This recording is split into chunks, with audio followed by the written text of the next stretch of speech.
अस्सलाम वालेकुम। अज मैं और मेरी बेटी आए अपने मुरब्बे लूसण वेखण। आज लूसण पिछले जुम्मे पानी लाया सीगा ते बैक कैमरे में हम दिखाने माशाल्लाह बाबा तैयार हो रहा। अज पानी कोई नहीं लाया, अज भी जुम्मा ते कल या परसों बन जाएंगे। आज 3 क्यारे से 2 कनाल बन गई।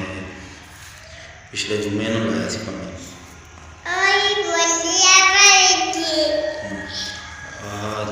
पीटर ये मसला भी खराब है थोड़ा जहा नाल खराब हुई है।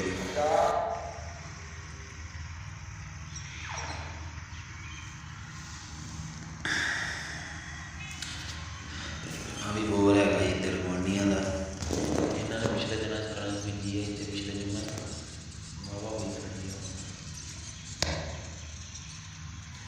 मगरब हो गई है, मेरा भी काफ़ी है।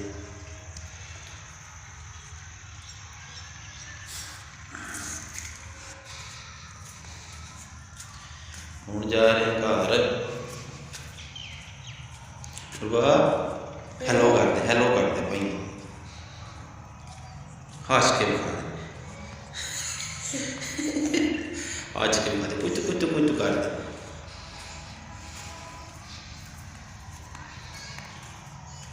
जिन्होंने भरावान मेरा चैनल सबसक्राइब नहीं किया तो सबसक्राइब कर दें।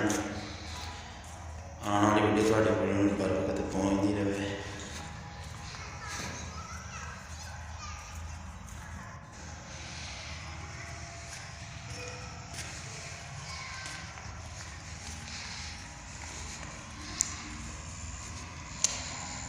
हम जा रहे हैं घर।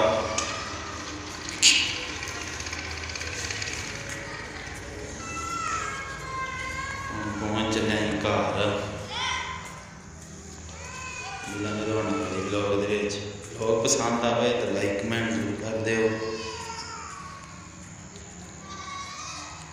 गेट है अपना घर पहुँच